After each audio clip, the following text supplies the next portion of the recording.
ओम विश्वानि देव सवितरदूरितानि परासुव यद्भद्रम तन्न आसुव। आज संक्षिप्त में मैं एक विचार लेकर उपस्थित हूँ कि वेदों के संरक्षण में महर्षि दयानंद का योगदान कैसा था। महर्षि दयानंद निश्चित रूप से 19वीं शताब्दी में जिनका प्रादुर्भाव होता है और इस संसार को अनुपम ज्ञान देकर उन्होंने इतना उपकार किया कि सदियों तक उनका नाम इस यश रूपी आकाश में उनका विराजमान रहेगा, विद्यमान रहेगा। और 19वीं शताब्दी के भारतीयों में महर्षि दयानंद सबसे अग्रणी थे। उस समय उनका जन्म सौराष्ट्र प्रांत के एक टंकारा नामक स्थान पर जन्म होता है और 1824 में वे इस संसार में आते हैं। नाना प्रकार की सुविधाओं को परित्याग करके और ज्ञान की खोज में चल पड़ते हैं। शिवत्व क्या है उसकी खोज में चल पड़ते हैं।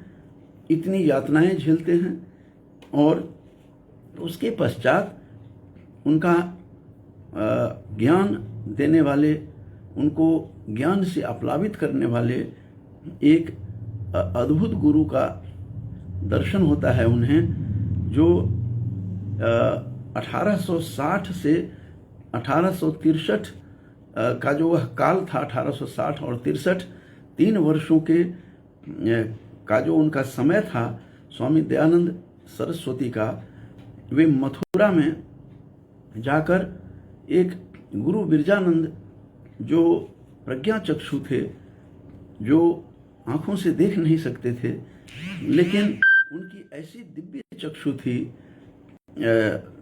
उनके गुरु स्वामी बिरजानंद जी के ऐसे ज्ञान चक्षुओं से उन्होंने उनको अनुपम मार्ग दिखलाया, अनुपम रास्ता दिखलाया और संसार को उन्होंने यह बतलाया कि वेदों की ओर लौटो, वेदों की तरफ चलो, बैक टू वेदाज का जो उन्होंने अनुपम संदेश दिया, वह संपूर्ण विश्व को यह संदेश गया कि वेदों का प्रचार प्रसार किस प्रकार किया जाए। उन्होंने नाना प्रकार की यातनाओं को यद्यपि झेला, लेकिन उन्होंने इस बात का संकल्प लिया, बीड़ा उठाया कि लोग जो अज्ञानांधकार में डूबे हुए हैं उसे वेद के प्रकाश से ही, वेद प्रकाशेन प्रकाशयिष्यामि, यह संकल्प लिया और महर्षि दयानंद अपना अलख जगाने लगे। और 1960 से 63 का जो काल था वह अनुपम काल था, जिन्हें व्याकरण पढ़ने का, अष्टाध्यायी का स्वाध्याय करने का, गुरु गम्य विद्या जो है यह व्याकरण है। तो उस व्याकरण को उन्होंने समझा, जो वेदांग है उनको उन्होंने समझा। और व्याकरण के बिना जीवन शून्य होता है।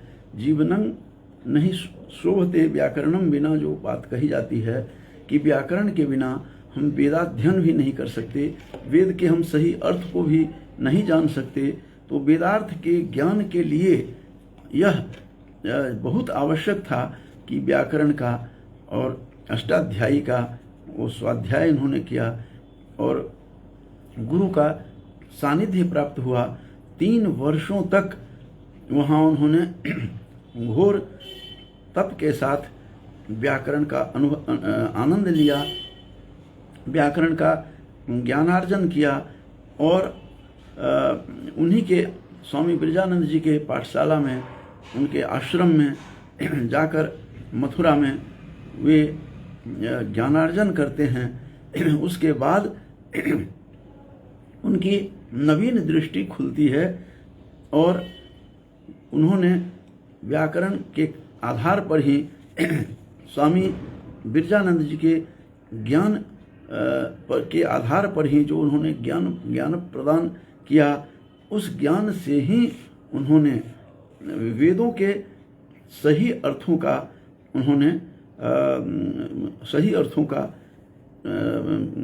के आधार पर लोगों को बताया कि वेद का अर्थ क्या है, वेदार्थ क्या है, और वेदों की पंक्तियों का उन्होंने सहज अर्थ लगाना प्रारंभ किया।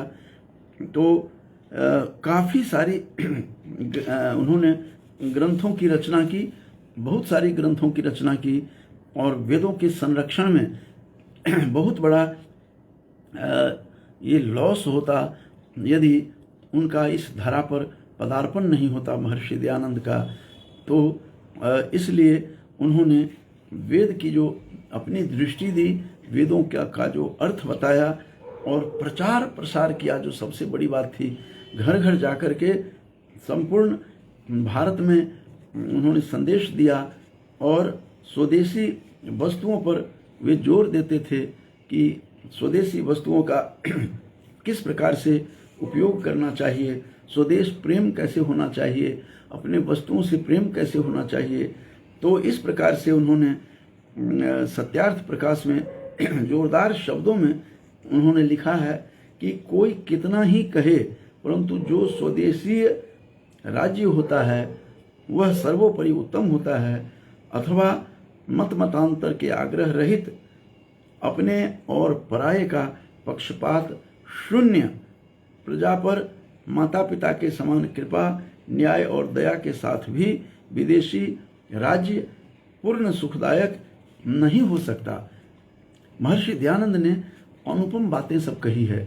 उन्होंने देखा और वेदों के माध्यम से, वेद प्रकाश से उन्होंने भारतीय समाज जिसमें बहुत कमियां आ गई थी, अंधविश्वास आ गया था, उन अंधविश्वासों को उन्होंने खंडन करके उन्होंने अपने वेदों के प्रकाश से उन्होंने प्रकाशित किया और अनेक ग्रंथों की रचना की, जिनमें सत्यार्थ प्रकाश जो पुस्तक है वो अनुपम है। और इस प्रकार से इस अनुपम ग्रंथ को इन्होंने लोगों तक पहुंचाने का प्रयास किया कि किस प्रकार से वेदों का प्रचार किया जा सकता है। सत्यार्थ प्रकाश के माध्यम से उन्होंने अनुपम प्रचार किया, अनुपम ढंग से प्रचार किया, और सत्यार्थ प्रकाश के द्वारा ही उन्होंने घर घर में प्रचारित करवाया। ऐसे वेदों के प्रति अगाध निष्ठा रखने वाले महर्षि दयानंद का बहुत बड़ा योगदान था, और लोग इसीलिए उन्होंने बैक टू वेदाज का जो नारा दिया, वेदों की ओर लौटो, ये बहुत बड़ा उनका संदेश था। अगर वेदों को किसी ने वैज्ञानिक दृष्टि दी तो उसमें महर्षि दयानंद का नाम निश्चित रूप से लिया जा सकता है। और उन्होंने व्याकरण के आधार पर सूक्ष्म रूप से अध्ययन करके, और योगी राज श्री अरविंद का कहना तो यहाँ तक है कि जहाँ तक वेदों का प्रश्न है, दयानंद सबसे पहला व्यक्ति था जिसने वेदों के अर्थों को समझने की असली कुंजी को खोल निकाला। ऐसा उनका कहना है, योगी राज श्री अरविंद का कहना था। और वेदों का अर्थ समझने के लिए सदियों से जिस अंधकार में हम रास्ता टटोल रहे थे, उसमें दयानंद की दृष्टि की ही इस अंधकार को भेद कर यथार्थ सत्य पर जा पहुंची थी। इस प्रकार की बात कही और बिल्कुल यथार्थ कहा उन्होंने। बहुत सारी उन्होंने पुस्तकों की रचना की जो समाजोपयोगी, छात्रोपयोगी ग्रंथों की रचना की। महर्षि दयानंद का सत्यार्थ प्रकाश तो ग्रंथ अनुपम था ही, उसके बाद ऋग्वेदादि भाष्य भूमिका में वेदार्थ एवं दर्शन को समझने के लिए वेदों के सही वेदों की जो ऋचाएँ हैं, मंत्र हैं, उन मंत्रों को सम्यक प्रकार से समझने में बहुत बड़ा उनका योगदान रहा है, बहुत बड़ा कंट्रीब्यूशन रहा है। इस प्रकार से उन्होंने बहुत सारे जो कुरीतियाँ थी समाज में, उनको हटाकर जात पात, दहेज प्रथा, भ्रष्टाचार, नारी उत्पीड़न आदि कुरीतियों को समाज से समाप्त करने का जो उन्होंने संकल्प लिया, और मूर्ति पूजा आदि, ये जो पुराण के बारे में तो उनका विचार था कि जो ब्रह्म आदि से बनाए ऐत्रेय, शतपथ आदि पुस्तकें हैं, उन्हीं को पुराण कहते हैं, वही पुराण है। इस प्रकार से अपने ज्ञान से, अपने अनुपम ज्ञान से उन्होंने संपूर्ण विश्व की दृष्टि खोली और नूतन दृष्टि प्रदान की। महर्षि दयानंद का बहुत बड़ा योगदान रहा है, और उनके जो गुरु थे, उनके गुरु का भी अनुपम योगदान रहा है। इस प्रकार से सत्यार्थ प्रकाश को उन्होंने जब लाइट में लाया, प्रकाशित किया, तो उनको, यद्यपि उन्हें हिंदी नहीं आती थी, गुजरात के रहने वाले थे, लेकिन उन्होंने हिंदी सीखी और उसके बाद सरल हिंदी में उन्होंने सत्यार्थ प्रकाश की रचना की। स्वामी श्रद्धानंद का यह कहना था कि सत्यार्थ प्रकाश ने न जाने कितने असंख्य व्यक्तियों की काया पलट की होगी। यह बात स्वामी श्रद्धानंद ने की। वे स्वयं भी स्वामी दयानंद के विचारों से, दयानंद के सिद्धांतों से, दयानंद के वेद प्रकाश करने का जो संकल्प था, तो उस संकल्प के कारण से इनकी भी काया पलट हुई थी। स्वामी श्रद्धानंद को भी नूतन दृष्टि मिली, और महर्षि दयानंद के कारण ही मिली है। और उसी सत्यार्थ प्रकाश के लिए, जो बहुत ही अनुपम ग्रंथ है, वेदों को समझने के लिए, संसार को समझने के लिए, जीवन में को समझने के लिए बहुत बड़ा जीवन दर्शन है। इसलिए गुरुदत्त विद्यार्थी जो बहुत अल्पायु में ही वे इस संसार से चले जाते हैं, और ऐसे अनुपम ग्रंथों की रचना की जिस गुरुदत्त विद्यार्थी ने।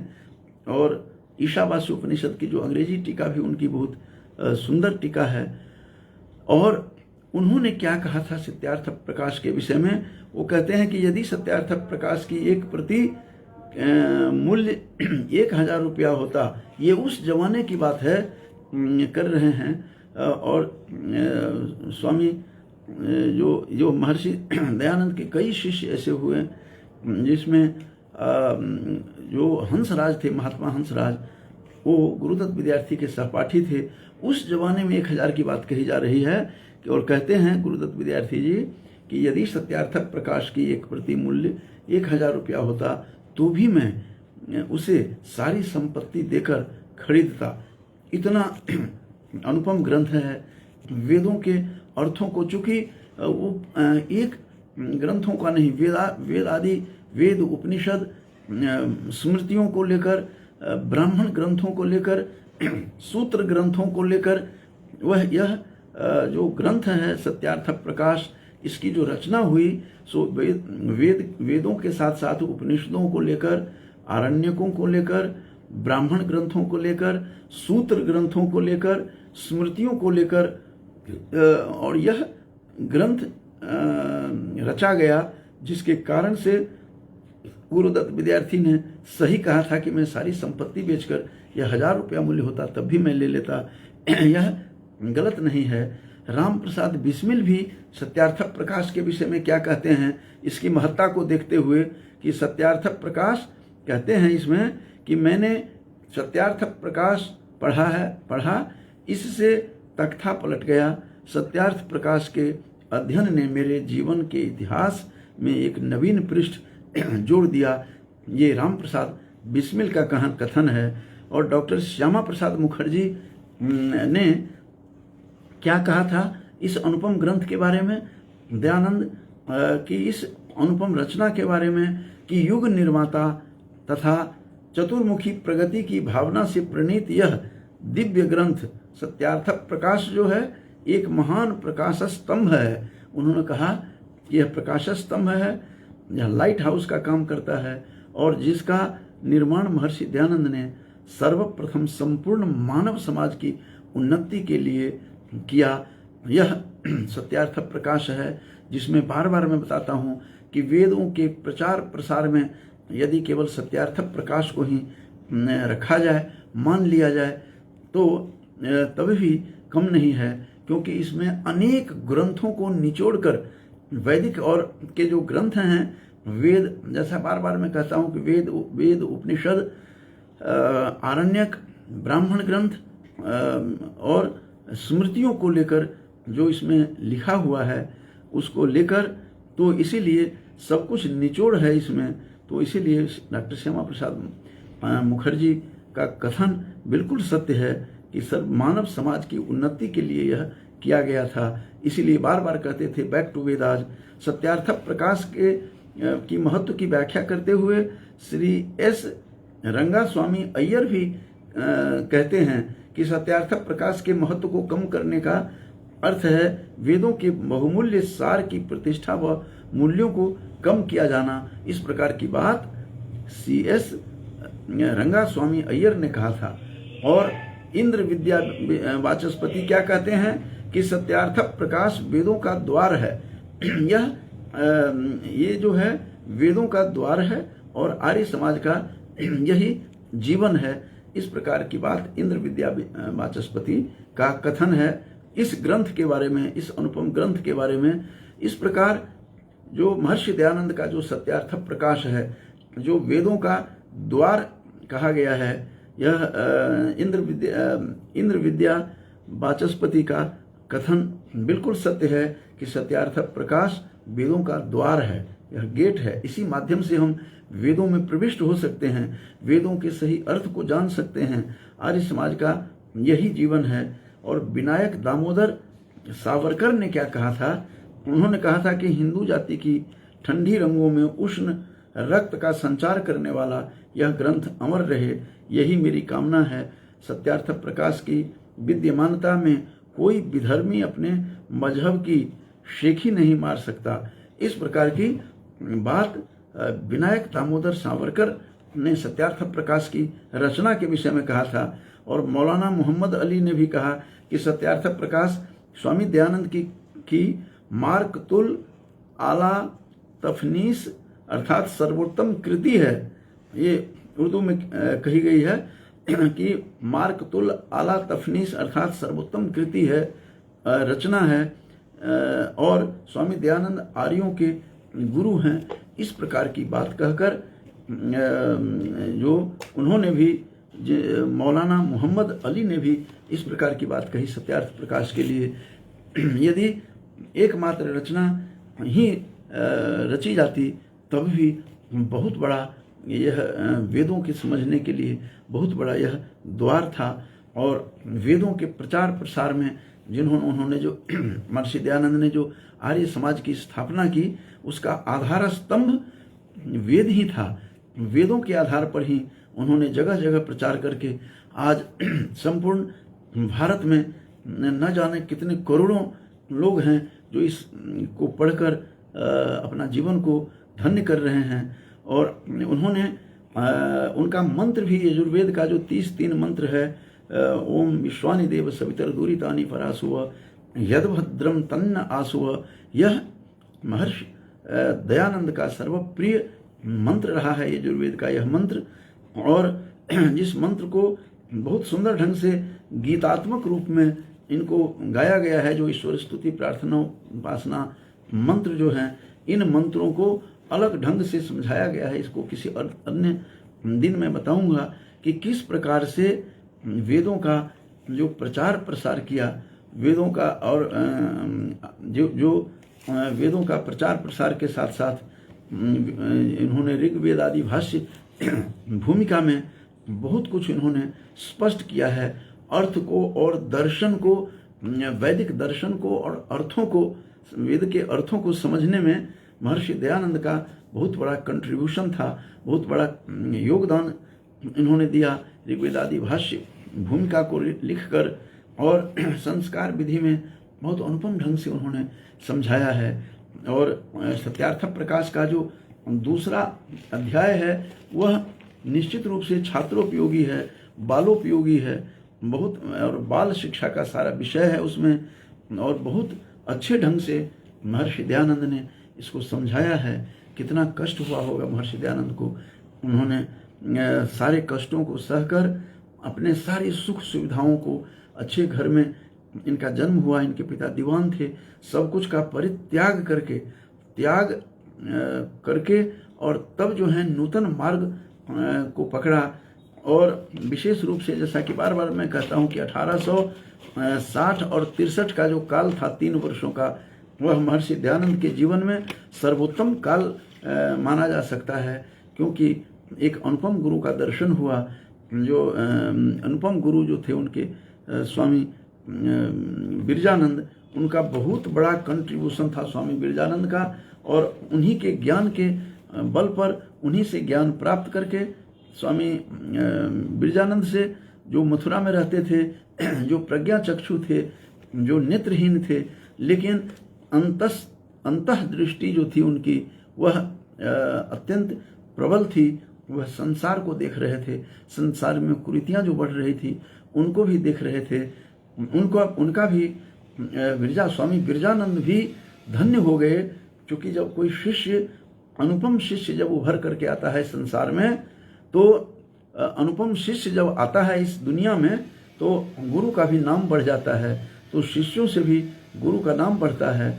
तो मथुरा में जो रह रहे थे गुरु स्वामी बिरजानंद जी, जो मूल रूप से पंजाब के, जन्म पंजाब में हुआ था, ऐसे गुरु बिरजानंद का बहुत बड़ा कंट्रीब्यूशन है। यदि वह 3 वर्षों के काल में यदि महर्षि दयानंद को व्याकरण नहीं समझाते, अष्टाध्यायी जो पाणिनि का अनुपम ग्रंथ है, उस ग्रंथ को यदि नहीं पढ़ पाते, तो वेदों के अर्थ को सही सही ढंग से वो खोल नहीं पाते।